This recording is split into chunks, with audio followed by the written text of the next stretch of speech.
दोस्तों, गौतम बुद्ध की शिक्षा हर किसी के जीवन को नई दिशा दे सकती है। अगर आप भी इसे मानते हैं तो कमेंट्स में नमो बुद्धाय लिखना मत भूलिए। एक समय की बात है, नगर में एक व्यापारी रहता था। अपने और अपने परिवार के भरण पोषण के लिए वह नमक का व्यापार करता था। उसके परिवार में पत्नी और 2 पुत्र थे। व्यापारी के दोनों पुत्रों का स्वभाव बिल्कुल अलग था। जहां एक और बड़ा पुत्र बहुत ही संकोची और शर्मीले स्वभाव का था, उसे किसी से बात करने में भी शर्माती थी, वही उसका छोटा पुत्र बहिर्मुखी स्वभाव वाला व्यक्ति था। वह किसी से भी अपनी बात कहने में कभी संकोच नहीं रखता था। लोग अक्सर बड़े पुत्र को भोला और बेवकूफ समझते थे। कई बार लोग उसके भोलेपन का फायदा भी उठा लेते थे और वह पलटकर कभी किसी को कुछ नहीं कहता था। व्यापारी अपने पुत्र के इस स्वभाव के कारण बहुत अधिक नाराज होता था। बातचीत न कर पाने और शर्मीले स्वभाव के कारण व्यापारी ने कई बार अपने पुत्र की पिटाई भी कर दी थी। हालांकि इस वजह से उसके पुत्र का स्वभाव सुधरने के बजाय और भी खराब हो गया। बचपन से ही बड़ा पुत्र बेहद परेशान रहने लगा था।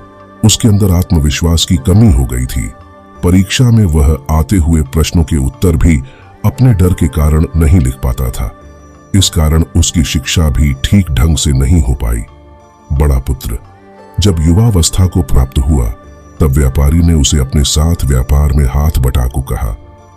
अपने पिता से डर के कारण वह व्यापार करने को तैयार हो गया, किंतु वह कई बार ऐसी गलतियां कर देता था जिससे व्यापारी बहुत अधिक नाराज हो जाता था।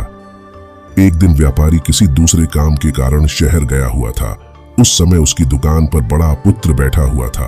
तभी कुछ लोग आए और उन्होंने बड़े पुत्र से कहा कि हमें तुम्हारे पिता ने भेजा है। उनका यह संदेश है कि इस समय दुकान में नमक की जितनी बोरियां रखी हुई हैं, वह सब हमें दे दो। उन्होंने नमक की सभी बोरियों को शहर मंगवाया है। व्यापारी का पुत्र उनसे प्रश्न पूछने की हिम्मत जुटा ही रहा था कि वे दोनों आदमी दुकान के अंदर घुस गए और दुकान में जितनी भी नमक की बोरियां रखी थी, सबको तांगे में रखा और लेकर चले गए। व्यापारी के पुत्र ने उन्हें रोकने का प्रयास किया, किंतु संकोच और शर्मीलेपन के कारण वह उन्हें कुछ कह नहीं पाया। उसने मन ही मन सोचा कि यदि मैं इन्हें नमक ले जाने से रोकूं, तो पिताजी मुझ पर नाराज होंगे। कुछ समय बाद जब व्यापारी शहर से वापस आया, तो खाली दुकान देखकर उसने अपने पुत्र से प्रश्न किया कि नमक की बोरियां कहां गई? ये दुकान इतना खाली खाली क्यों है? तब बड़े पुत्र ने धीमे स्वर में कहा कि कुछ लोग दुकान पर आए थे और उन्होंने मुझसे कहा कि आपने नमक की बोरियों को शहर मंगवाया है और दुकान में से सारी बोरियों को निकाल कर लेकर चले गए।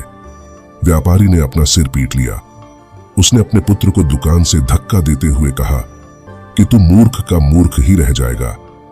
वे लोग तुझे बेवकूफ बनाकर सारा सामान ले गए। तुमने मेरा बहुत भारी नुकसान करवा दिया। यहां से दूर भाग जाओ और घर वापस मत आना। यदि तुम वापस आए तो मैं तुम्हें पीट पीट कर सीधा कर दूंगा।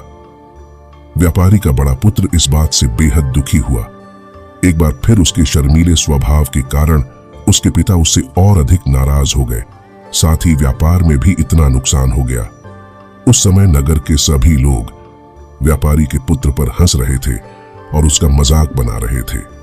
उसे बहुत अधिक शर्मिंदगी महसूस हो रही थी। यही वह समय था जब उसने सोच लिया कि अब उसके जीवन में कुछ भी ठीक नहीं हो सकता है। वह सदैव मूर्ख का मूर्ख ही रह जाएगा और इस समाज में रह रहे लोगों के साथ कदम से कदम मिलाकर कभी नहीं चल पाएगा। व्यापारी का पुत्र नगर से बाहर आ गया और एक नदी के किनारे बैठकर खूब रोया।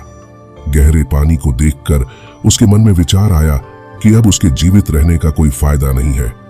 उसने सोच लिया कि आज वह इस नदी में डूबकर अपने आप को समाप्त कर लेगा। असफल जीवन जीने से अच्छा है कि वह स्वयं को समाप्त कर ले। उसने जैसे ही नदी में छलांग लगाई, एक बौद्ध भिक्षु ने उसे बचा लिया और नदी से बाहर निकाल कर ले आए। व्यापारी का पुत्र बौद्ध भिक्षु पर नाराज होने लगा और कहने लगा कि तुमने मुझे क्यों बचाया? मैं इस असफल जीवन को जीना नहीं चाहता। बौद्ध भिक्षु ने उसे समझाया कि जीवन एक ही बार मिला है और यदि तुम जीवित ही नहीं रहोगे तो असफलता को खत्म करके सफल कैसे बनोगे? तब व्यापारी के पुत्र ने कहा कि मेरे जीवन बहुत अधिक समस्याएं हैं। यह सभी समस्याएं मेरे संकोची और शर्मीले स्वभाव के कारण हुई है। मैंने अपने पिता का नुकसान करवा दिया। मैं एक अच्छा पुत्र नहीं हूं। अपने स्वभाव के कारण मैं शिक्षा ग्रहण भी नहीं कर सका। यह सारा संसार मुझे मूर्ख समझता है। क्या किसी मूर्ख को इस संसार में जीने का अधिकार है? तब बौद्ध भिक्षु ने कहा कि तुम्हारे इस प्रश्न का उत्तर तो मेरे गुरु ही देंगे। चलो, मैं तुम्हें मेरे गुरु से मिलवाऊं। व्यापारी के पुत्र ने कहा कि वह किसी से बात नहीं करना चाहता। आज वह अपना जीवन समाप्त कर लेगा, किंतु बौद्ध भिक्षु के बार बार समझाने के बाद वह उनके साथ जाने और उनके गुरु से मिलने के लिए तैयार हो गया। बौद्ध भिक्षु व्यापारी के पुत्र को आश्रम की ओर लेकर गए। वहां पर व्यापारी के पुत्र ने देखा कि एक व्यक्ति पेड़ के नीचे ध्यान मग्न बैठे हुए हैं। तभी बौद्ध भिक्षु ने कहा कि यह हमारे गुरु गौतम बुद्ध हैं। दोनों ने गौतम बुद्ध को प्रणाम किया। वह युवक वहीं पर बैठ गया और गौतम बुद्ध को देखकर रोने लगा। गौतम बुद्ध ने उससे उसके रोने का कारण पूछा। तब उसने कहा कि अब आप ही मेरी आखिरी उम्मीद है। यदि आप मेरी समस्या का समाधान नहीं करेंगे तो मेरा यह जीवन समाप्त हो जाएगा। गौतम बुद्ध ने व्यापारी के पुत्र से उसकी समस्या के बारे में पूछा। तब उसने बताया कि किस प्रकार वह बच से ही शर्मीले और अंतर्मुखी स्वभाव का है। इस कारण लोग उसी से मूर्ख समझ लेते हैं और उसके पिता भी उससे प्रेम नहीं करते। तब गौतम बुद्ध ने युवक को शांत कराते हुए कहा कि मेरे पास तुम्हारी समस्या का समाधान है। तुम्हारा जीवन बहुत ही आसान हो सकता है। तब युवक ने कहा कि क्या सचमुच ऐसा हो सकता है? आप बहुत ही महान व्यक्तित्व प्रतीत होते हैं। आपके तो कई शिष्य हैं। हे गुरुदेव, मैं भी आपका शिष्य बनना चाहता हूं। क्या आप मुझे अपने शिष्य के रूप में स्वीकार करेंगे? गौतम बुद्ध ने कहा कि हां, अवश्य। युवक ने कहा कि ठीक है गुरुदेव, अब मुझे वह उपाय बताइए जिससे कि मेरा जीवन बदल जाए। गौतम बुद्ध बोले, किंतु उससे पहले तुम्हें मेरे कुछ महत्वपूर्ण कार्य करने होंगे।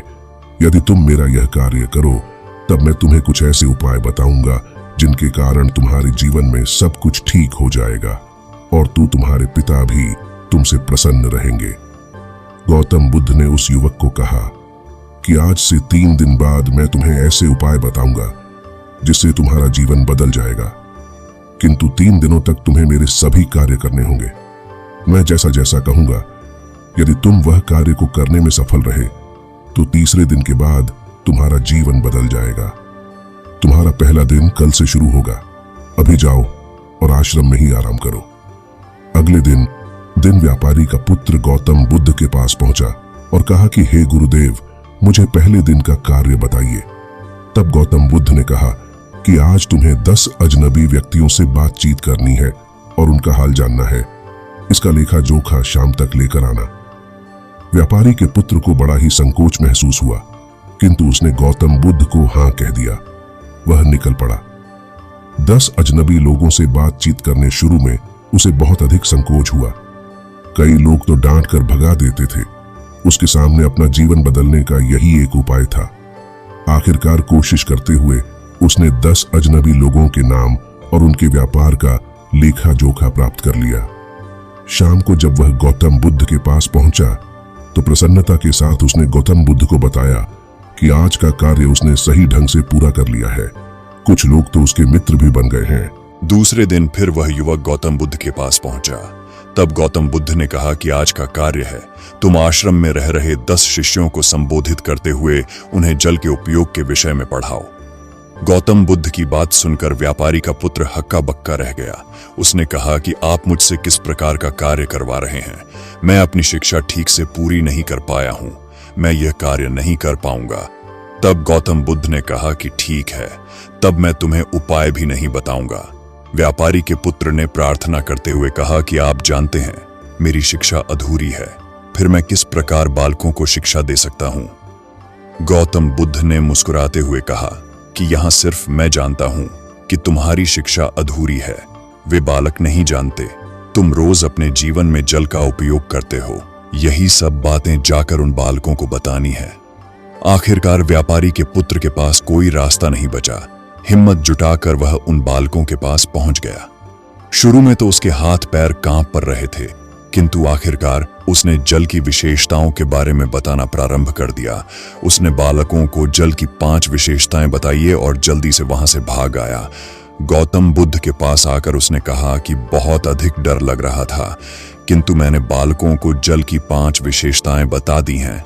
गौतम बुद्ध ने कहा कि जो एक बार फिर कोशिश करके आओ। व्यापारी का पुत्र ने एक बार फिर हिम्मत जुटाई और बालकों को जल के विषय में पढ़ाना शुरू किया।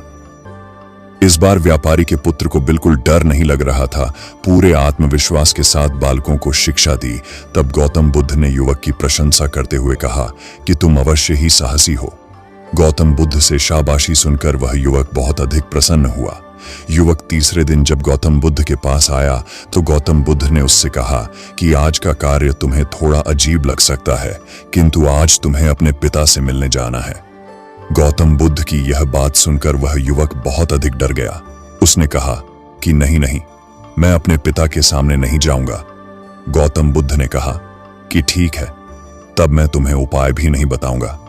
आखिरकार उस युवक को गौतम बुद्ध की बात माननी पड़ी।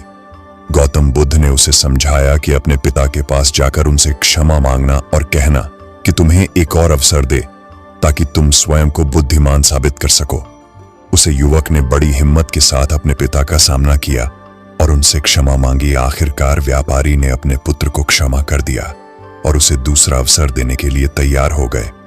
व्यापारी का पुत्र गौतम बुद्ध के पास आया और उसने जब उपाय के बारे में जानना चाहा, तब गौतम बुद्ध ने कहा कि तुमने स्वयं ही अपना उपाय खोज लिया है।